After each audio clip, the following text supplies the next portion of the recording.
Matthew, chapter 25. Then the kingdom of heaven shall be like 10 virgins, who took their lamps and went out to meet the bridegroom. 5 of them were wise, and 5 were foolish. Those who were foolish took their lamps, but took no oil with them. But the wise took jars of oil with their lamps. While the bridegroom was delayed, they all rested and slept.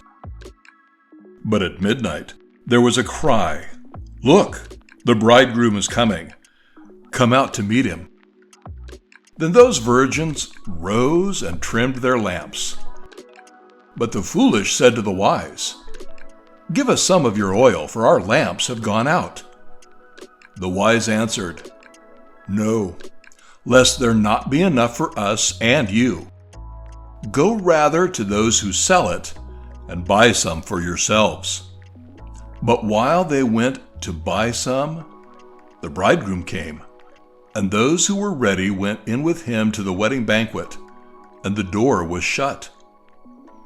Afterward, the other virgins came also, saying, "Lord, Lord, open the door for us."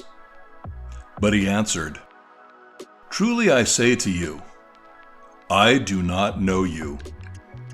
Watch therefore, for you know neither the day nor the hour in which the Son of Man is coming. Again, the kingdom of heaven is like a man traveling into a far country, who called his own servants and entrusted his goods to them. To one he gave 5 talents, to another 2, and to another 1, to every man according to his ability. And immediately he took his journey. He who had received the 5 talents went and traded with them and made another 5 talents. So also, he who had received 2 gained another 2. But he who had received 1 went and dug in the ground and hid his master's money. After a long time, the master of those servants came and settled accounts with them. He who had received 5 talents came and brought the other 5 talents, saying, "Master, you entrusted to me 5 talents. Look, I have gained 5 talents more." His master said to him, "Well done, you good and faithful servant. You have been faithful over a few things. I will make you ruler over many things. Enter the joy of your master." He who had received 2 talents also came and said, "Master, you entrusted me with 2 talents. See, I have gained 2 more talents besides them." His master said to him, "Well done, you good and faithful servant. You have been faithful over a few things. I will make you ruler over many things. Enter the joy of your master." Then he who had received the 1 talent came and said, "Master, I knew that you are a hard man, reaping where you did not sow, and gathering where you did not winnow. So I was afraid and went and hid your talent in the ground. Here, you have what is yours." His master answered, "You wicked and slothful servant, you knew that I reap where I have not sown, and gather where I have not winnowed. Then you ought to have given my money to the bankers, and at my coming I should have received what was my own with interest. So take the talent from him, and give it to him who has 10 talents. For to everyone who has will more be given, and he will have an abundance. But from him who has nothing, even what he has will be taken away. And throw the unprofitable servant into outer darkness, where there will be weeping and gnashing of teeth. When the Son of Man comes in his glory, and all the holy angels with him, then he will sit on the throne of his glory. Before him will be gathered all nations, and he will separate them one from another as a shepherd separates his sheep from the goats. He will set the sheep at his right hand, but the goats at the left. Then the king will say to those at his right hand, "Come, you blessed of my Father, inherit the kingdom prepared for you since the foundations of the world. For I was hungry, and you gave me food. I was thirsty, and you gave me drink. I was a stranger, and you took me in. I was naked, and you clothed me. I was sick, and you visited me. I was in prison, and you came to me." Then the righteous will answer him, "Lord, when did we see you hungry and feed you, or thirsty and give you drink? When did we see you a stranger and take you in, or naked and clothe you? And when did we see you sick or in prison and come to you?"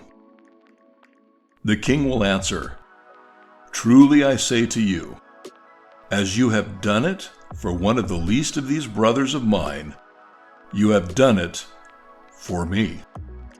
Then he will say to those at the left hand, "Depart from me, you cursed, into the eternal fire, prepared for the devil and his angels. For I was hungry, and you gave me no food. I was thirsty, and you gave me no drink. I was a stranger, and you did not take me in. I was naked, and you did not clothe me. I was sick and in prison, and you did not visit me." Then they also will answer him, "Lord, when did we see you hungry or thirsty, or a stranger, or naked, or sick, or in prison, and did not serve you?" He will answer, "Truly I say to you, as you did it not for one of the least of these, you did it not for me." And they will go away into eternal punishment, but the righteous into eternal life. Chapter 26. When Jesus had finished all these sayings, he said to his disciples, "You know that after 2 days is the Passover, and the Son of Man will be betrayed to be crucified." Then the chief priests, the scribes, and the elders of the people gathered in the palace of the high priest, who was called Caiaphas, and took counsel that they may take Jesus covertly and kill him. But they said, "Not on the feast day, lest there be an uproar among the people." When Jesus was in Bethany, in the house of Simon the leper, a woman came to him having an alabaster jar of very expensive ointment, and poured it on his head as he sat at supper. When his disciples saw it, they were indignant, saying, "For what purpose is this waste? This ointment might have been sold for a large sum and given to the poor." When Jesus perceived it, he said to them, "Why do you trouble the woman? She has done a good work for me. For you have the poor always with you, but you do not always have me. In pouring the ointment on my body, she did it for my burial. Truly I say to you, wherever this gospel shall be preached in the whole world, what this woman has done will be told in memory of her." Then one of the 12, who was called Judas Iscariot, went to the chief priests and said to them, "What will you give me if I hand him over to you?" And they paid him 30 pieces of silver. From that moment, he searched for an opportunity to betray him. On the first day of the Feast of Unleavened Bread, the disciples came to Jesus saying, "Where will you have us to prepare for you to eat the Passover?" He said, "Go into the city to a certain man and say to him, 'The teacher says, my time is at hand. I will keep the Passover at your house with my disciples.'" The disciples did as Jesus had directed them, and they prepared the Passover. When evening came, he sat down with the 12. And as they were eating, he said, Truly I say to you, one of you will betray me." They were very sorrowful, and each of them began saying to him, "Lord, is it I?" He answered and said, "He who has dipped his hand with me in the dish will betray me. The Son of Man goes as it is written of him. But woe to that man by whom the Son of Man is betrayed. It would have been good for that man if he had not been born." Then Judas, who betrayed him, answered, "Master, is it I?" He said to him, "You have said it." As they were eating, Jesus took bread, blessed it, and broke it, and gave it to the disciples and said, "Take, eat. This is my body." Then he took the cup, and after he gave thanks, he gave it to them, saying, "Drink of it, all of you, for this is my blood of the new covenant, which is shed for the many for the remission of sins. I say to you, I will not drink of this fruit of the vine from now on until that day when I drink it new with you in my Father's kingdom." And when they had sung a hymn, they went out to the Mount of Olives. Then Jesus said to them, "All of you will fall away on account of me this night, for it is written, I will strike the shepherd, and the sheep of the flock shall be scattered. But after I have risen, I will go before you to Galilee." Peter answered, "Though all men will fall away on account of you, yet I will never fall away." Jesus said to him, "Truly I say to you, this night, before the rooster crows, you will deny me 3 times. Peter said to him, "Though I should die with you, yet I will not deny you." And all the disciples spoke in this manner. Then Jesus came with them to a place called Gethsemane, and said to the disciples, "Sit here while I go and pray close by." He took with him Peter and the 2 sons of Zebedee and began to be sorrowful and troubled. Then he said to them, "My soul is very sorrowful, even to death. Wait here and keep watch with me." He went a little farther, and falling on his face, he prayed, "O my Father, if it is possible, let this cup pass from me. Nevertheless, not as I will, but as you will." Then he came to the disciples and found them sleeping, and said to Peter, "So, could you not keep watch with me 1 hour? Watch and pray that you enter not into temptation. The spirit is indeed willing, but the flesh is weak." He went away a second time and prayed, "O my Father, if this cup cannot pass away from me unless I drink it, your will be done." Again, he came and found them sleeping, for their eyes were heavy. So leaving them again, he went away and prayed the 3rd time, saying the same words. Then he came to his disciples and said to them, "Sleep on now, and take your rest.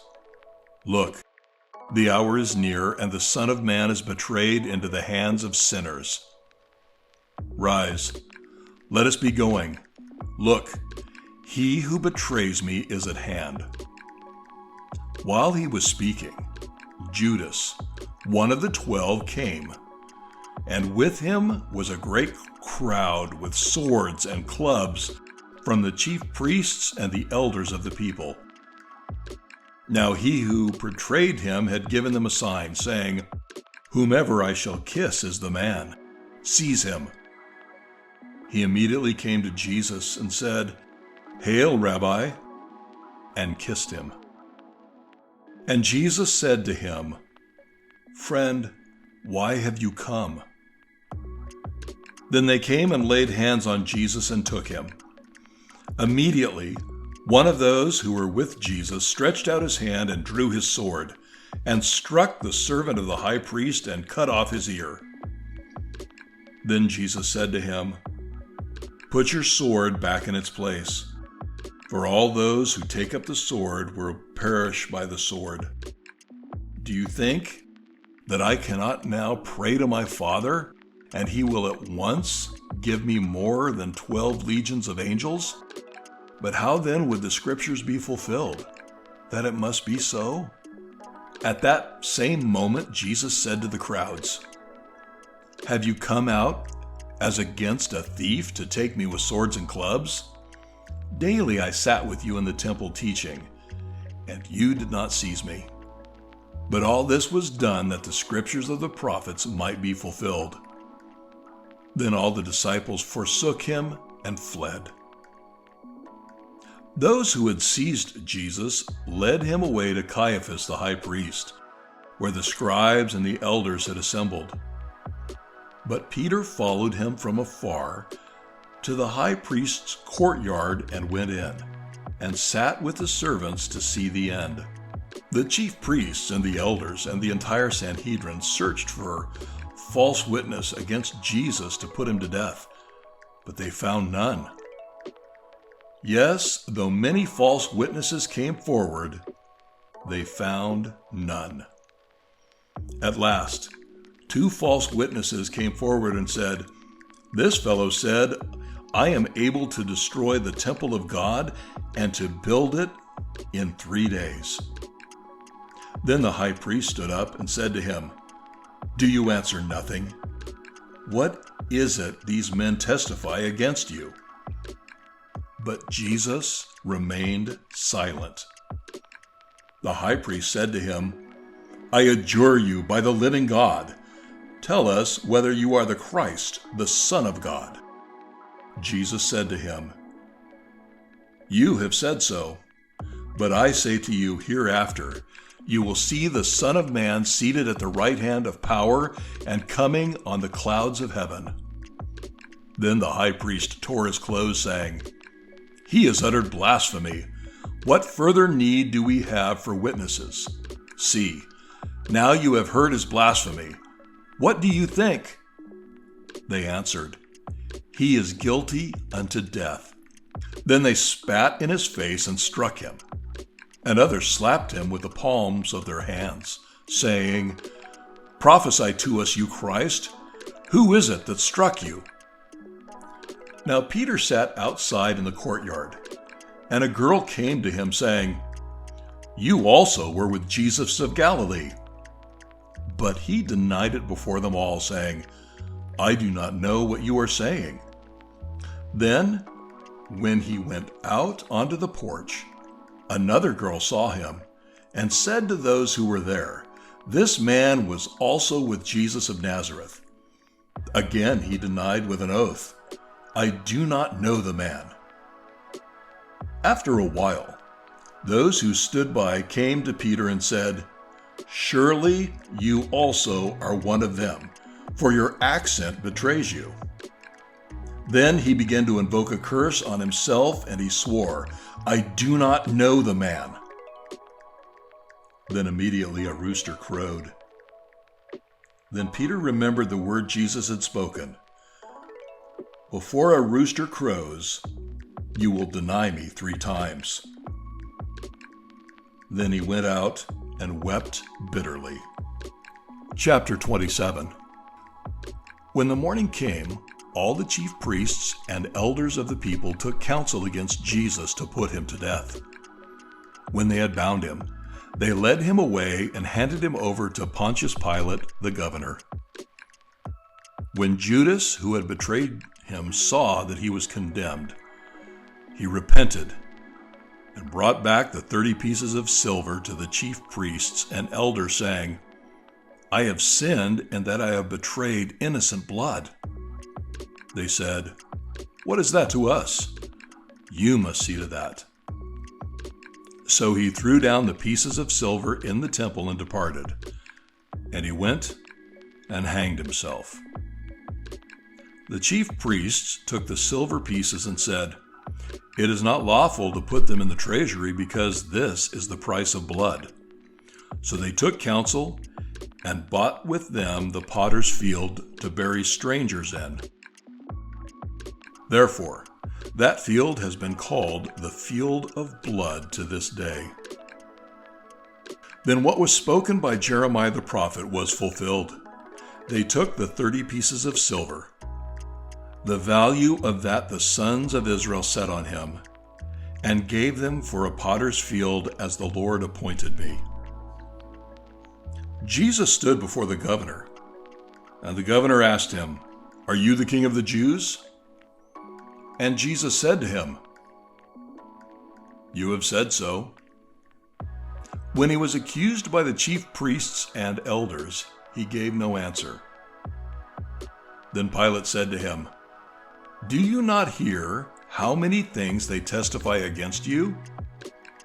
But he never answered him a word, so that the governor was greatly amazed.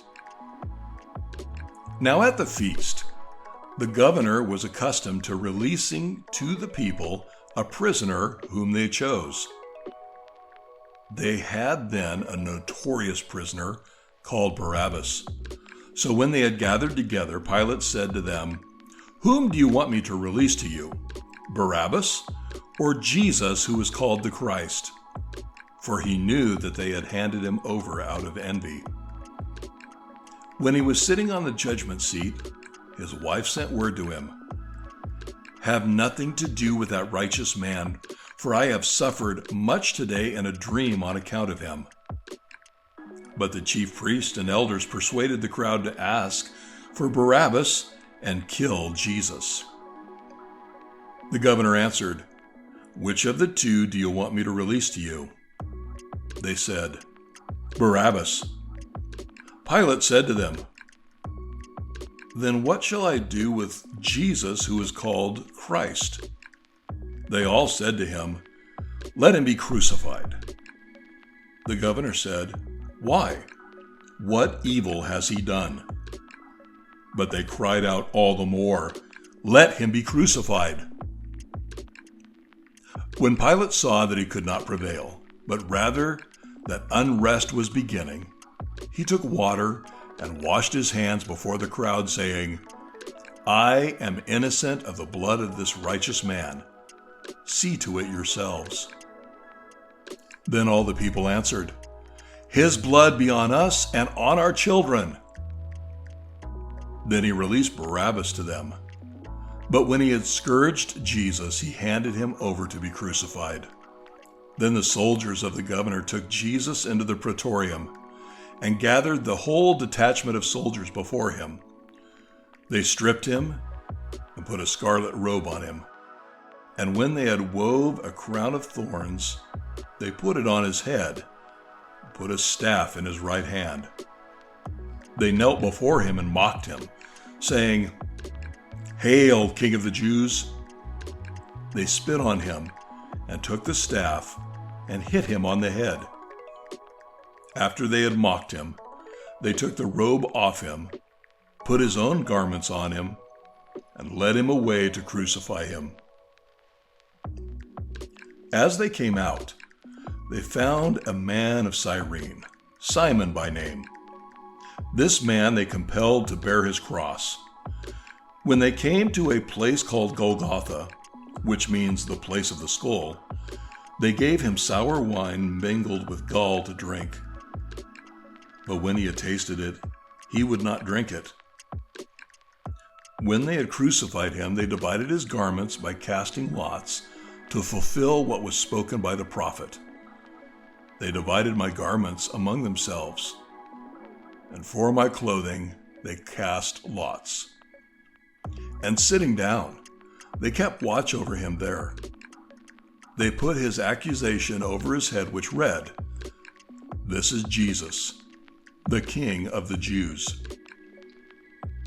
Then 2 thieves were crucified with him, one on the right and another on the left. Those who passed by insulted him, wagging their heads, saying, "You who would destroy the temple and build it in 3 days, save yourself. If you are the Son of God, come down from the cross." Likewise, the chief priests with the scribes and the elders mocked him, saying, He saved others. He cannot save himself. If he is the King of Israel, let him now come down from the cross, and we will believe him. He trusted in God. Let him deliver him now if he will have him. For he said, I am the Son of God. Even the thieves who were crucified with him insulted him the same way. Now from the 6th hour until the 9th hour, there was darkness over all the land. About the 9th hour, Jesus cried out with a loud voice, Eli, Eli, lama sabachthani, which means, my God, why have you forsaken me? Some of those who stood there heard it and said, This man is calling for Elijah. Immediately, one of them ran, took a sponge, filled it with wine and put it on a stick, and gave it to him to drink. The rest said, Leave him alone. Let us see if Elijah will come to save him. And Jesus, when he had cried out again with a loud voice, released his spirit. At that moment, the curtain of the temple was torn in two, from the top to the bottom. And the ground shook, and the rocks split apart. The graves also were opened, and many bodies of the saints who had died were raised. And coming out of the graves after his resurrection, they went into the holy city and appeared to many. When the centurion and those with him keeping watch over Jesus saw the earthquake and what took place, they feared greatly and said, Truly, he was the Son of God.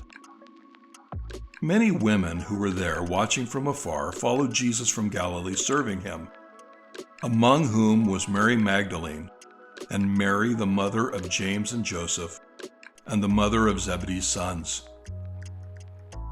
When evening came, there came a rich man of Arimathea named Joseph, who was also a disciple of Jesus. He went to Pilate and asked for the body of Jesus. Then Pilate commanded the body to be given to him. When Joseph had taken the body, he wrapped it in a clean linen cloth and laid it in his own new tomb, which he had cut out of the rock. Then he rolled a large stone to the door of the tomb and departed. Mary Magdalene and the other Mary were there, sitting opposite the tomb. The next day, following the day of preparation, the chief priests and Pharisees gathered before Pilate, saying, Sir, we remember that deceiver saying while he was still alive, After 3 days I will rise. Therefore command that the tomb be made secure until the 3rd day, lest his disciples come by night and steal him away, and tell the people he is risen from the dead. The last deception will be worse than the first. Pilate said to them, You have a guard, go your way. Make it as secure as you can. So they went and made the tomb secure by sealing the stone and posting the guard. Chapter 28. At the end of the Sabbath, as it began to dawn on the 1st day of the week, Mary Magdalene and the other Mary went to see the tomb. And there was a great earthquake, for the angel of the Lord descended from heaven and came and rolled back the stone from the door and sat on it.